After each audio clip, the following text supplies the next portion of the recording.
de Jéricho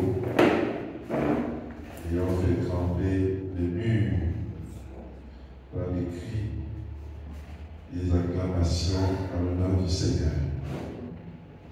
Amen. Amen.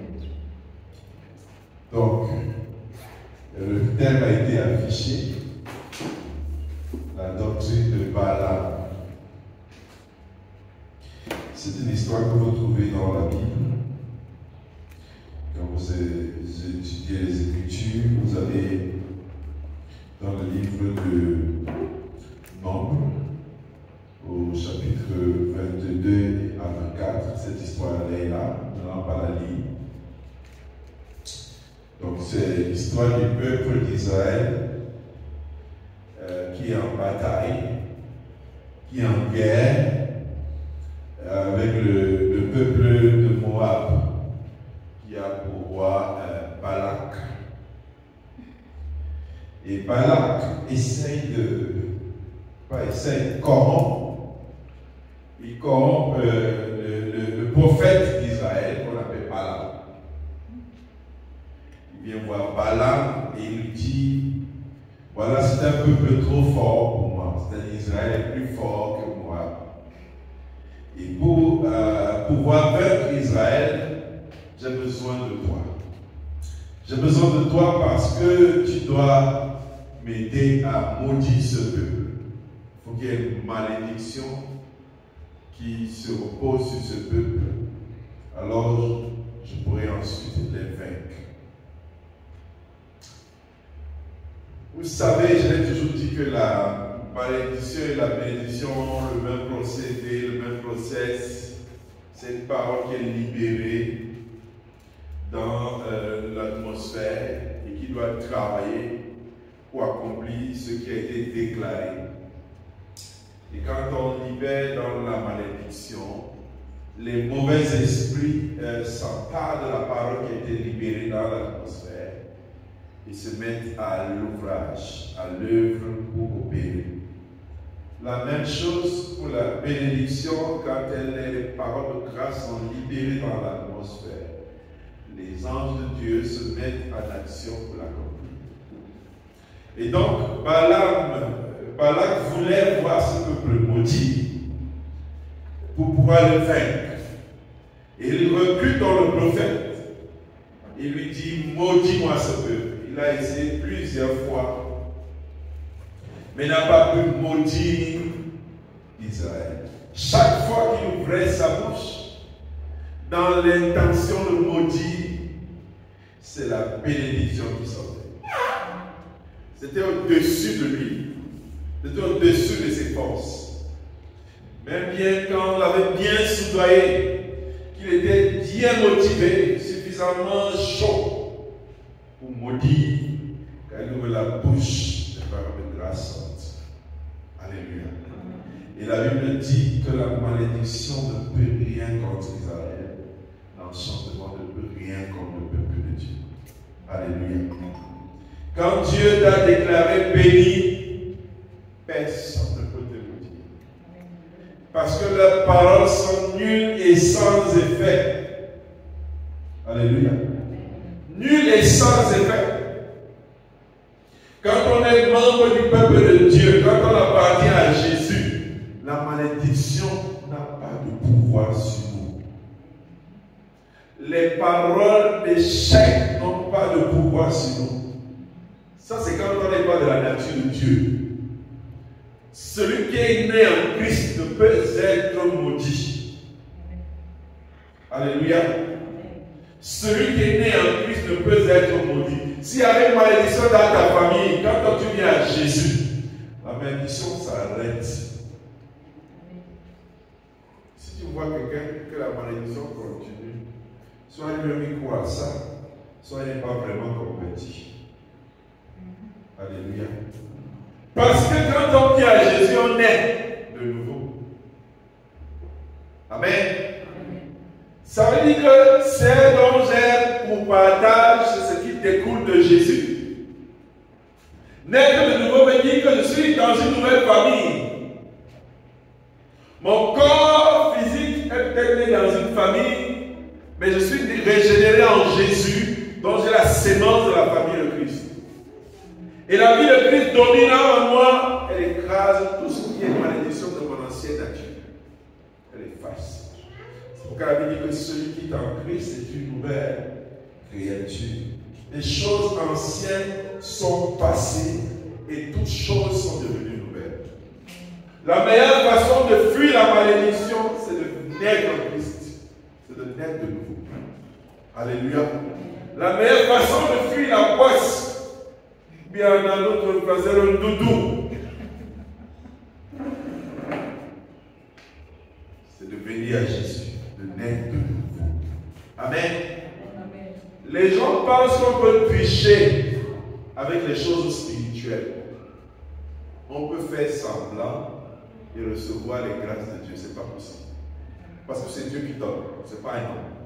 La preuve, c'est que le prophète peut maudire, mais c'est la bénédiction qui sort de sa bouche. On peut aussi te bénir, mais ça ne vient pas de Dieu, tu n'es pas béni. Parce que tout n'est pas une question de paroles qui sortent. Alléluia. Donc, Balaam veut maudire, ça ne marche pas. Ça ne marche pas. Ça ne donne pas. C'est au-dessus de lui, c'est au-dessus de ses capacités. Il a la volonté de mal faire, mais c'est le bien qui sort. Amen. Dieu neutralise ses paroles. Alors, d'où vient la doctrine de Balaam? La Bible nous en parle dans le Nouveau Testament, il parle de la doctrine de Balaam, qui a enseigné en tout cas le Balak, qui a demandé à Balaam de maudire le peuple de Dieu. Mais quand vous lisez le texte de Nombre là, vous voyez que Balaam va comprendre quelque chose. Il s'est rendu compte qu'il ne peut pas maudire Israël. Et pour toucher Israël, il fallait qu'Israël sorte du sentier de la justice. Il fallait qu'il fasse tout pour les éloigner du chemin de Dieu. Parce que tu ne peux pas être vaincu par le diable tant que tu es sur le chemin du Seigneur. Pour que le diable réussisse à te prendre, il faut que tu sortes du chemin du Seigneur pour venir sur son chemin. Il y a un adage français qui dit que si tu ne vois pas le diable en face de toi, c'est qu'il est à côté de toi. Amen. Donc, pour que le diable réussisse à te toucher, ce dont il sera sûr, c'est de t'enlever du chemin du Seigneur pour que tu te trouves sur son chemin. Comment dire en français camerounais, le chien est fort chez lui. Le diable ne peut être fort que si tu es dans son camp, sur son chemin. C'est-à-dire qu'il va s'arranger donc à éviter que tu sois sur le chemin du Seigneur pour te ramener sur son chemin parce que c'est là-bas qu'il a toute la force et la rage. Alléluia. C'est là-bas qu'il est puissant et fort. Il va se rassurer donc de t'enlever du chemin du Seigneur. Alléluia. En tant que chrétiens, nous sommes confrontés à des défis spirituels qui peuvent nous éloigner de Dieu. Et le diable mettra sur notre chemin des choses qui vont nous faire quitter le chemin du Seigneur. Il ne peut pas nous attaquer tant que nous sommes sur le chemin du Seigneur et nous vaincre. C'est pour ça que si une épreuve, une situation vient du diable et que je suis sur le chemin du Seigneur, je peux te dire à 100% que Dieu n'acceptera jamais que le diable se glorifie. Jamais. Au grand jamais. Sauf si c'est Dieu qui met quelque chose sur ton chemin. Mais si c'est le diable qui envoie ça, Dieu peut laisser que l'effet que doit avoir ce piège, cette tentation, te teste. Mais il ne va jamais accorder la victoire au diable. Le diable ne peut pas se réjouir tant que Dieu sur le chemin du Seigneur et dit je l'ai gagné, je l'ai vaincu, je l'ai détruit. Dieu ne peut jamais permettre ça. Dieu a plus à perdre que toi. Pourquoi? Parce que le diable ne doit jamais tirer sa gloire devant Dieu. Alléluia. Il ne doit jamais tirer sa gloire devant Dieu. C'est pour ça que si Dieu te fait passer par une épreuve, dis-toi, où que va, tu vas te sortir de là. Parce que c'est une question de principe. C'est une question de principe. Dieu ne peut pas s'asseoir et voir le diable se glorifier et dire j'ai réussi. Ce n'est pas possible. Alléluia. Donc ça ne peut pas arriver. Par contre, c'est toi qui peux laisser libre cours parce que le diable te touche. Et de manière volontaire. Quand tu décides de passer sur son chemin. Et c'est ce que Balaam a appliqué comme tactique à l'égard d'Israël. Pour attraper ces gens-là, attraper-les dans la désobéissance. Alléluia. Attraper-les dans la désobéissance. Donc l'une de ces stratégies les plus insidieuses du diable, c'est donc justement la doctrine de Balaam, qui consiste donc à nous pousser à pécher par la tentation et la convoitise. La technique que Balaam a utilisée. Nous pousser à pécher par la tentation et la convoitise. C'est ça la technique de Balaam. La doctrine. Donc l'histoire de Balaam nous enseigne que le diable peut utiliser les moyens détournés pour nous éloigner de Dieu. Parce que c'est ça son objectif. Le diable n'a pas de projet pour toi. C'est de t'éloigner de du chemin du Seigneur. Parce que là-bas, tu es une proie facile. Amen. Et Dieu, les principes spirituels fonctionnent comme le principe des alliances. Si tu as fait l'alliance avec le diable, Dieu n'a rien à voir avec toi. Si tu as fait alliance avec Dieu, Dieu respecte l'alliance. Amen. Et le diable sait que tant que, il a dit dans le proverbe, celui qui renverse ses murs sera mordu par un serpent. Le Seigneur a tracé des limites pour notre protection, qui sont l'obéissance à sa parole. Dès lors qu'on y sort, le diable est content. Il rit. Il sourit. Et il t'attend tout le temps. Alléluia. Si vous croisez quelqu'un dire un jour qu'il a servi Dieu pour rien, questionnez-le sur sa vie. S'il a été sérieux. Amen. Questionnez-le sur sa vie. Parce que personne ne peut servir le Seigneur et être déçu à la fin de sa vie. C'est impossible. Amen. C'est impossible. Non seulement Dieu te fait voir ce qu'il va te voir, mais les générations après toi profitent de ce que tu as fait. Dieu, avec Dieu, ça ne s'arrête pas avec nous. Ça continue même après nous. Amen. Donc personne ne peut dire que Dieu n'a pas été sérieux. Si quelqu'un est dit que non, c'est venu dans vos choses là, j'étais dans vos choses là, je dis que c'était un malhonnête. C'était un malhonnête qui était parmi nous. Il est venu là, il s'est amusé, il a fait son site, il est parti. Parce que celui qui a été avec le Seigneur et qui a goûté le Seigneur, il ne peut pas partir là-bas. Ça chauffe là-bas. Amen. Ça chauffe là-bas. Il ne peut pas venir là. Il dit qu'il a goûté aux choses de Dieu. Il a goûté, il dit que ce n'était pas bon. Il est parti. Non, il disait clairement ça va dépasser. Ce n'est pas que ce n'était pas bon. Amen. C'est très bon. C'est sucré. Appétissant. Agréable. C'est doux. Comme les Ivoiriens, c'est doux d'air. C'est très doux. Amen. Il faut soutenir ton voisin de temps en temps. Le diable ne peut pas avec un goutte de sommeil. Il part. Donc de temps en temps, surveille-le. Peut-être c'est la technique de Balaam. Donc surveille-le. Mais Dieu l'éveille. Alléluia. Amen. Donc la technique de Balaam, c'est de nous amener loin de la volonté de Dieu. Par quoi? La tentation. Amen. La tentation et la convoitise de la chair. Ça veut dire qu'il utilise plusieurs manières. L'autre, c'est qu'il reste.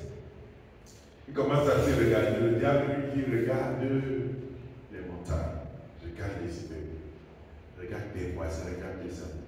Regarde comment ils sont heureux. Comment il fait la prédication qu'il a fait à Jésus. Quand il était dans le désert, il dit qu'il regarde autour de toi. Ils sont heureux. Ils sont bien. Mais regarde quoi? Regarde quoi tu ressens. Tu es malheureux. Tu fais pitié. Hein? Comment arriver quoi en toi? La convoitise. Oui, tu aurais pu avoir mieux. Tu aurais pu avoir mieux. Tu regardes, tu aurais pu avoir mieux. Tu la regardes. Tu dis que tu sais Dieu. Regarde comment tu es. Tu n'es pas épanoui. Tu es triste. Tu ne donnes même pas envie. Comment te prêcher? Tu dis que c'est vrai. Hein? C'est vrai. Non, mais attends. Ce que tu dis est pertinent si elle s'attend. C'est pertinent. Alors dis-moi qu'est-ce que je peux faire? Il dit que bon, tu sais, c'est pas si mauvais d'être chrétien. Tu peux être chrétien. Tu peux faire les deux. Tu peux être chrétien. Et puis, ça ne fait pas de mal. Tu gardes. Ouais, il te dit ça. Écoutez-toi des versets bibliques. C'est un verset avec lequel tu peux justifier ça. Tu peux expliquer ça par ça. C'est ce qu'il a fait à Jésus. Il dit, gêne-toi. Il a été dit de ordonner à ses anges de te porter. Donc, le Seigneur te prêche et te donne les versets. Tu donnes les versets. Au cas où tu es en situation difficile, il va falloir expliquer aux autres. Que voilà. Principe numéro 1, ça c'est ma règle. Ne jamais appeler le mal bien. Parce que c'est moi qui le fais. Ça, c'est un principe chez moi. Donc, même si je fais mal, je dis d'abord que c'est parce que tu dis là, il ferait c'est mal. Ça ne va pas devenir bien parce que c'est moi qui ai fait. Arrête, ne sois pas capable de te tromper toi-même. Pourquoi tu arrives à appeler le mal bien? Il n'y a pas de verset biblique pour expliquer le mal. C'est mal. Dis que ça va dépasser d'obéir. Ouais, on s'arrête là. Mais ne nous explique pas que le mal est devenu bien par un verset biblique. Ça, c'est au niveau d'abomination. Et tu n'es pas sûr de t'en sortir là. Alléluia. Il n'y a pas le bien qui est sur moi. Vu de mon œil, c'est bien. C'est mal. Alléluia. Donc le diable va commencer avec la convoitise. Et Jésus-Christ pouvait succomber. Il pouvait succomber. Il te révèle la chair. Il dit non, voilà, tu peux faire. Personne ne te voit. Personne ne va te juger. C'est ça la technique du diable. Quand il va accomplir l'œuvre en toi, il commence ça. Parce que l'objectif, c'est que sors de ta tente là-bas. Il te veut seul dans le noir.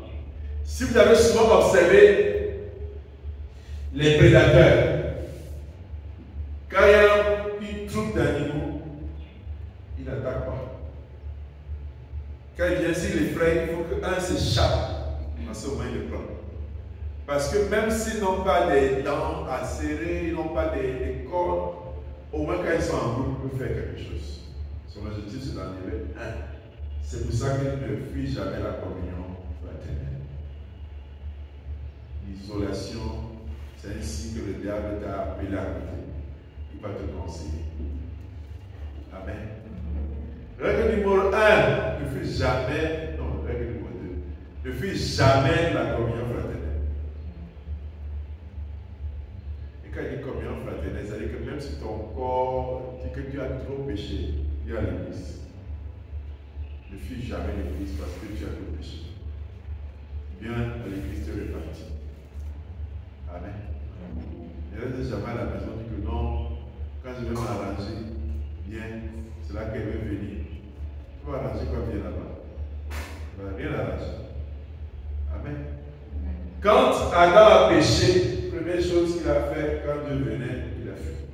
Le péché n'aime pas la présence de Dieu. Alléluia. Même ton corps va dire que laisse à la maison aujourd'hui. Laisse. Il faut dormir. Il faut fuir. Fuis. Ne fuis jamais. Viens. Amen. N'appelle jamais le mal bien et ne fuis pas la présence de Dieu. Viens dans sa présence. Si tu veux, comment il dit qu'il frappe là, qui me frappe?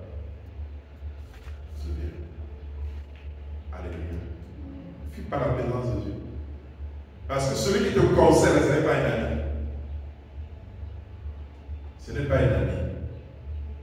Je faisais une formation et le quiz là-bas était un genre, c'était l'intelligence artificielle. Et on te dit que la personne qui te conseille, en fait, la personne dans le quiz devait te donner des conseils. Tu devais voir si le conseil est vrai ou faux. Moi, je te précise que souvent, le conseil est faux. Que celui qui te conseille est parfois avec tes ennemis. Donc, c'était un jeu sur la protection contre les hackers. On nous formait sur, pour éviter de tomber sur les hackers. Et on te dit que la dame qui te conseille à l'intérieur, et parfois elle est la vie de tes adversaires. C'est comme ça que le diable est. Il te parle, c'est doux d'être. C'est doux. Il te comprend. Et puis tu as un petit regarde, il dit que quand tu es malheureux, tu as encore tes regards, tu as encore pitié de toi. Il dit que, vraiment, ce qu'il dit là est vrai. Pour moi, une chose est vraie, c'est que je suis malheureux. Et s'il manque sur tout, l'autre qui est vrai, c'est que je suis malheureux. Ça, c'est faux. Le jour où tu te sens malheureux, sache qu'on t'a trompé. Parce que c'est faux.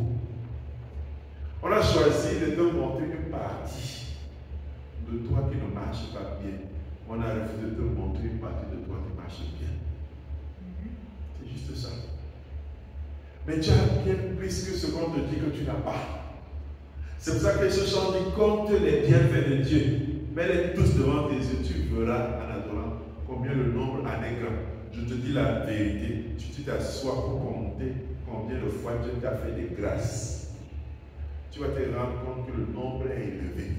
Et que souvent c'est par ingratitude, bien par aveuglement que tu n'arrives pas à voir que Dieu t'aime. Amen. Tu n'arrives pas à voir. Le simple fait que tu es d'abord 4 membres normaux là, c'est une grâce. C'est une grâce. Pendant ce temps, il y a quelqu'un qui n'a pas les membres normaux, mais le gars n'est pas inquiet, il n'est pas malheureux, donc le gars est fier, heureux, parfois orgueilleux. Oui, il y a un coup type là. Il a la trisomie maintenant, il est comme ça, la perte de la 50. Dans ce qui il a grand P déjà, il n'est pas d'un Camerounais. Mais vous voyez grand P, le gars est d'abord pour petit, le corps chétif et laid. Oui, il est laid. On va s'autoriser de dire qu'il est laid. C'est quand même laid. Comme j'avais un frère qui disait qu'il se dit que mais je suis quand même laid. Même lui le reconnaissait. Quand tu es insulte, tu dis qu'il est laid. Moi, je sais que je suis laid. Mais le gars est fier. Amen. Il est fier de lui. Donc le diable choisit, quand tu commences à penser, sache que la séduction est activée. Le gars veut déjà t'amener loin du chemin du Seigneur. Et ce qu'il voulait faire même à Jésus, lui audacieux comme il a pu aller tenter Jésus. Audacieux qu'il est. Ce n'est pas toi qui ne m'aidera pas tenter de te proposer des choses. Alléluia.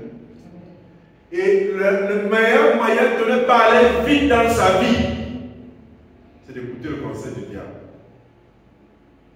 Je répète. Le meilleur moyen de ne pas aller vite dans sa vie, c'est d'écouter le conseil du diable. Le diable va te faire quoi pour te faire aller vite. Il te ment, il va te dire, tu vas recommencer. Amen. Tu vas recommencer. Je dis souvent, le meilleur conseil que vous donne quand vous venez dans la maison de Dieu, c'est que n'entrez pas la chaîne. Vous allez être en retard. Vous allez être en retard. N'entrez pas dans les zigzags. Vous allez être en retard. Vous avez l'impression de prendre l'avance, mais vous allez vous bloquer. Et ça n'avance plus. La seule chose que vous faites, c'est que soit vous recommencez à zéro, soit vous restez en train de faire ça, vous perdez votre temps toute la vie. Parce que pour aller vite, il faut marcher avec le Seigneur sérieusement. Et vous dites pourquoi? Comment? En fait, avec Dieu, tu as l'impression d'être en train de tuer. Tu as l'impression vraiment d'être en train de tuer. Tu as l'impression que ça n'avance pas comme tu veux. Et ça, c'est vrai. Ça n'avance pas comme tu veux.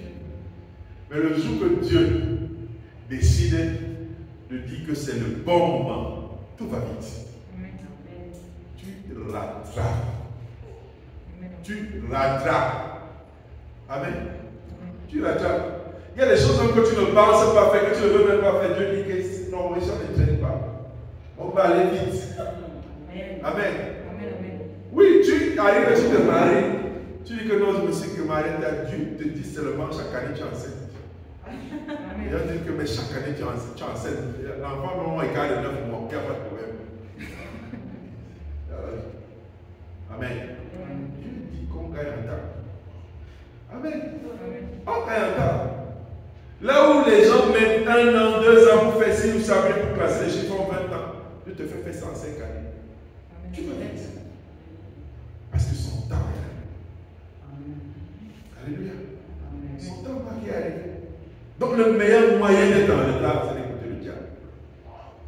Parce que la Bible dit clairement, le voleur ne vient que pour voler, égorger et détruire.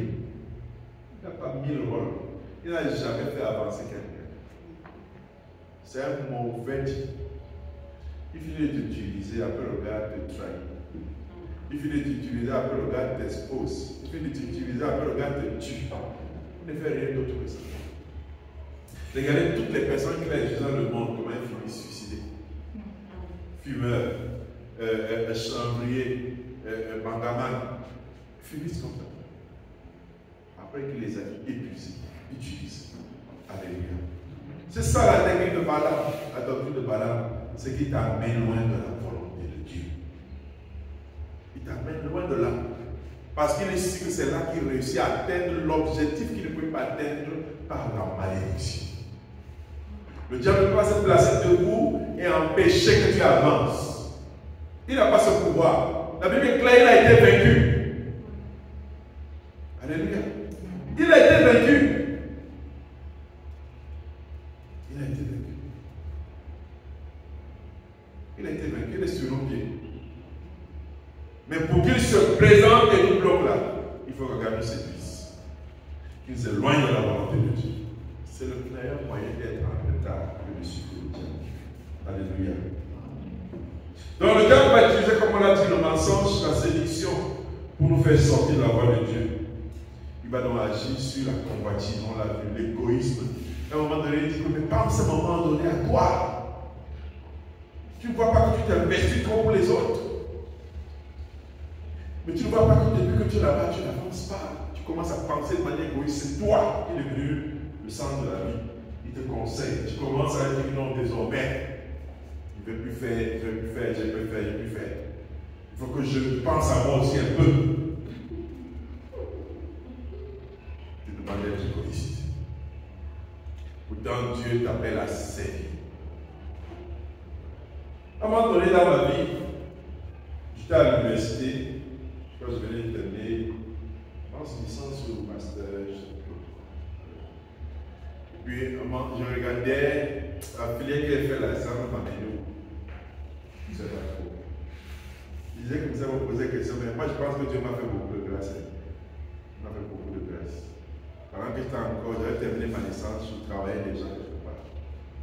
Donc, souvent même, il est passé des moments difficiles, mais quand je regarde, je crois que c'était un peu l'année.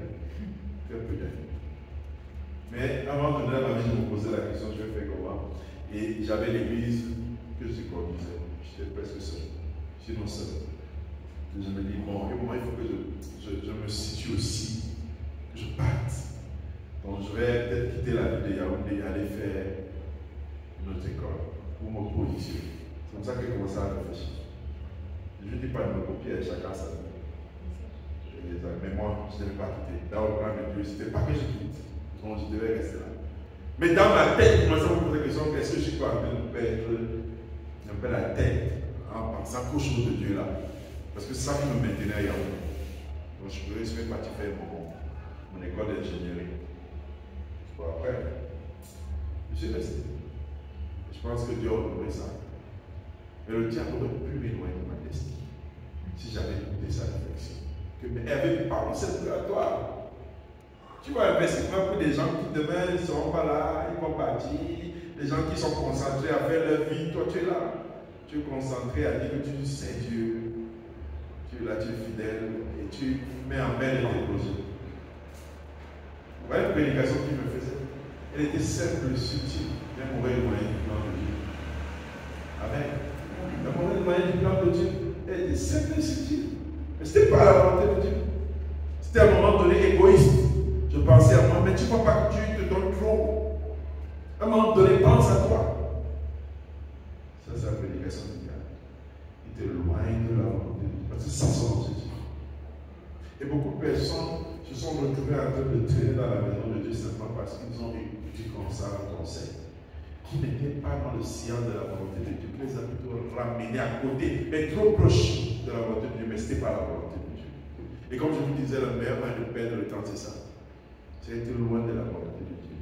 C'est de ne pas être dans la volonté. Quand il dit là, c'est comme ça les kilomètres. Tu es juste à côté, mais pas dans la volonté de Dieu. C'est le meilleur moyen de perdre le temps. Alléluia. Le meilleur moyen de perdre le temps. Donc le diable va utiliser l'égoïsme. Tu vas penser un peu toi à toi. Non, pense à toi. Pourquoi tu prends tant de risques? Ainsi de suite. Non, il te prend. Alléluia. La convoitise, l'orgueil. L'orgueil. Moi aussi. Je ne suis pas n'importe qui. Non. Vraiment. On me chosifie. Là, on m'utilise. On ne fait pas ça. Le diable a utilisé ça. Alléluia. Pour te mettre en de la volonté de Dieu. Ce sont donc des moyens redoutables que le diable utilise pour nous tenter. Il nous envoie des pensées, il nous envoie des idées, et surtout la peur. Tu n'as pas peur de rester seul. Tu n'as pas peur de mourir sans enfant. Tu n'as pas peur de ne pas te marier. Tu n'as pas peur de ne pas travailler. Tu n'as pas peur, tu n'as pas peur. Il envoie tellement de choses. Conseil David, n'agis jamais sous l'emprise de la peur. C'est un mauvais conseil. Alléluia. Amen. Si tu agis sous l'emprise de la peur ou bien de l'inquiétude, tu as de prendre une mauvaise décision. Bonne décision ne se prennent pas parce qu'on a peur. Les décisions qui sont prises sous le prisme de la peur sont des décisions guidées par le diable. Il te guide. Amen. Amen. C'est pour ça qu'on a des trucs pleins de jeunes filles. Ah, tu vas passer le temps comme ça. Même pas un enfant. Bon. Tu vas pas elle a eu un enfant, mais elle s'est mariée. Tout le monde n'a pas la même grâce.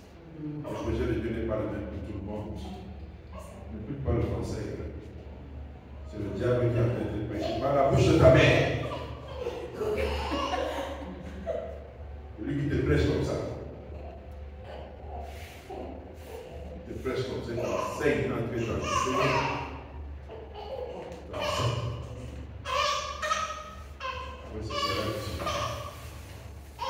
Il y a une jeune fille, une jeune sœur de l'église, je connais bien, elle n'est pas ici à la ville. Un jour, pas un jour, son ami l'a conseillé, ne fais pas ça, il faut laisser le gars là. Comment ça passe les choses? Il s'est dit non, mon gars il m'aime beaucoup. Son oncle dit que moi je vais t'amener en privé, il faut que tu viennes en France travailler. Le gars lui dit que non, j'ai mon oncle qui est au port là-bas, il va te trouver un travail. Restons vite notre amour ici. Elle était à l'église et elle souffrait aussi. Arrivé, le gars enceinté. Dès qu'il a enceinté, tous les projets sont morts. Il a pris la poudre d'escalade. Bye bye. Il n'a pas attendu une semaine. Le gars n'était plus là. Pourtant, ils étaient ensemble depuis près de 6 ans. Il a suffi que le bébé arrive pour que tu comprennes que le gars, tant qu'il n'y a pas de responsabilité, le gars est avec toi, si tu es dans le jouet. Tu es dans le jouet. C'est vraiment que le diable met le sauveur à plein de personnes. Il te fait miroiter des choses. Non, mon oncle est au port. Depuis que ton oncle est au port et qu'elle ne fait rien là, pourquoi c'est le jour qu'on lui dit qu'on veut la faire voyager, que toi tu te souviens que ton oncle est au port? Malhonnête. Alors, un chrétien bête a accepté. Elle est partie. Vous étiez un leader sur le calendrier chinois. Le gars n'est plus là. Le gars qui te disait qu'il t'aimait là, tu croyais. Il ne t'aimait pas. Il était un parti. Il était un malhonnête. Ouais, frère Esco. Alléluia. Le diable avait prêché à la sœur. Et la sœur n'avait pas compris. C'était la tromperie.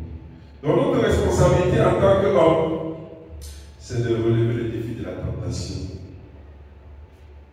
Nous sommes libres dans nos choix, dans nos décisions. Mais nous ne sommes pas seuls. Alléluia. Chaque décision que tu prendras dans le bon sens, Dieu t'aidera. Dieu te soutiendra. Dieu sera fidèle. Ce n'est pas que les décisions sont faciles à prendre, mais le Seigneur est disponible pour te soutenir. Il est là pour te soutenir. Il est là pour te fortifier. Il est là pour t'aider. Alléluia. Dans 1 Corinthiens chapitre 10, verset 13, il nous est dit: aucune tentation ne vous est survenue qui n'a été humaine. C'est quoi son problème? Que la tentation qui vient n'est pas une œuvre humaine. C'est-à-dire qu'il y a quelqu'un qui est derrière cette tentation qui n'est pas un humain. Est-ce que ça veut dire?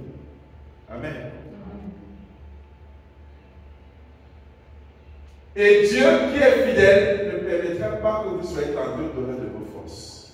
Donc, chaque fois que la tentation vient, dis-toi que c'est humainement supportable. Dans le sens que Dieu peut me soutenir. Amen. Dieu va me soutenir. Donc, Dieu ne veut pas que nous soyons tentés. Il ne permettra pas. Pas qu'il ne peut pas. Il ne permettra pas. C'est-à-dire que quand ça va vouloir dépasser, la dose va bloquer. Amen. Il ne permettra pas. Il va fixer les limites. Il observe. Il dit ici c'est bon. Vous n'allez pas au-delà de ça. Il ne permettra pas que vous soyez tentés au-delà de vos forces. Mais avec la tentation, il préparera aussi le moyen d'en sortir afin que vous puissiez la supporter. Donc Dieu a les ressources pour que nous sortions de la tentation. Donc chaque décision que nous allons prendre, Dieu nous soutiendra. Une décision d'éviter le péché, d'éviter le mal, de ne point tomber, Dieu il sera là. Il prépare le moyen pour en sortir. Alléluia. Il prépare le moyen pour éviter. Il prépare le moyen pour que nous puissions vaincre cette tentation.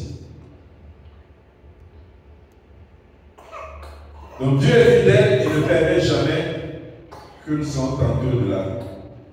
Il nous soutient, il nous fortifie. Il nous donne le moyen de sortir de là. Il est à nos côtés. Et il est le plus fidèle. Il a dit, même si marcher dans l'ombre de la vallée de la mort, je serai avec vous. Amen. Il est là. Donc, c'est à moi de me dire que j'ai choisi d'entrer dans la tentation. N'est-ce pas que ça va dépasser? Parce qu'il dit qu'il a fixé la limite. Amen. C'est une question de ma volonté. Et non que ça va dépasser. C'est ma volonté. Est-ce que j'ai la volonté de faire différemment? Est-ce que j'ai la volonté de faire différemment, de poser des actes différemment? Je veux dire que quelqu'un t'a tenté. Il m'a énervé. J'ai réagi comme ça parce qu'il m'a énervé. C'est faux. C'est que c'est ta nature. Tu as voulu t'énerver. Amen. Tu as voulu parler. Tu as voulu réagir. Tu as voulu t'énerver. Tu peux voir un enfant, lui, te dire mouf. Tu passes. Tu peux aussi voir quelqu'un qui te dit mouf. Tu ne passes pas. C'est un choix. Tu dis que toi, tu ne peux pas mentir sa jeunesse. C'est toi l'homme. Tu ne peux pas, c'est moi qui décide. Donc ne dis pas que j'ai réagi comme ça à cause d'un tel. Non, non, non, tu peux nous mentir. C'est toi qui as décidé de réagir. Amen. Donc, dans chaque fois que la tentation vient, Dieu est là. Il fixe la limite. Il dit ici là, ce n'est plus supportable par mon enfant. Arrêtez là. Mais si ça vient, ça veut dire que Dieu sait que tu peux résister. Amen. Dieu sait que tu peux résister. Bon, si ton cœur chauffe, dis que calme-toi, mon ami. On ne veut pas le désordre ici, calme-toi. Amen. Tu parles à ton cœur. Tu dis, monsieur, calme-toi. Il y a quoi? Tu chauffes, toi. Il y a qui se mettent en colère quand ils entendent un regard, les douleurs. Ils se couchent, le gars, balle. Mais son corps ne peut pas réagir. Il a mal. Tu parles, calme-toi. Alléluia. Donc, Dieu nous aide dans la tentation. Dans chaque chapitre 1, verset 13 à 14, que personne, lorsqu'il est tenté, ne dise c'est Dieu qui me tente. Car Dieu ne peut être tenté par le mal et ne tente lui-même personne. Mais chacun est tenté quand il est attiré et avancé par sa propre convoitise. Si tu veux couper la tentation, coupe la convoitise. Tu mets le stop là. Je veux passer, tu coupes. Amen. Tu coupes. Parce que chacun est tenté par sa propre convoitise. Si tu coupes la source de la convoitise, tu coupes la tentation. Est-ce que c'est possible de convoiter sans penser? Ça veut dire que s'il décide de ne pas penser, il ne convoite pas. Voilà. Donc chacun est tenté par la convoitise. Il décide de méditer, de réfléchir, de penser, de progresser. C'est dans sa tête. Il a décidé. Tout passe d'abord par la pensée. Amen. Donc chacun est tenté par sa propre convoitise. C'est pour ça que le diable vient d'abord dans nos pensées, il met les choses là-bas. Il fait introduire des choses parce que c'est là-bas que ça se joue. Il ne peut pas passer par un autre chemin que par nos pensées. Dès lors que tu as coupé la source de la pensée, tu as coupé la convoitise. Et tu ne peux rien faire que tu n'as pas pensé. Amen. Donc tout se joue là-bas au niveau de la pensée. C'est pour ça qu'on recommande que notre pensée doit être pointe de la parole de Dieu. La parole de Dieu doit habiter en nous. L'atmosphère dans laquelle nous vivons doit être christocentrique. Couvert de la présence de Dieu. Est-ce que j'ai le temps de communier avec le Seigneur, de prier, de lire sa parole, de méditer? À quoi je pense le plus va déterminer qui je suis, va déterminer les actes que je vais poser. Alléluia. Amen. Donc, toute la source, c'est dans la pensée. Dieu ne tente personne. Nous sommes tentés à concevoir nos propres convoitises. Alléluia. Donc, à nous de résister, le Seigneur est disponible pour nous aider à résister. Alléluia. Donc, en conclusion, la doctrine de Balaam est une stratégie du diable pour nous éloigner de Dieu. Mais nous ne sommes pas sans défense. Nous avons la capacité de surmonter le défi. Avec la puissance de Dieu et l'inspiration du Saint-Esprit, nous pouvons résister aux tentations et rester fidèles à Dieu. Notre prière, donc, c'est que Dieu nous aide à être victorieux face à la tentation au piège de Balaam. Alléluia. Nous ne serons pas les adeptes de la doctrine de Balaam. Restons accrochés au Seigneur. Que le Seigneur bénisse son peuple ce matin, qu'il écoute sa parole, qu'elle forme.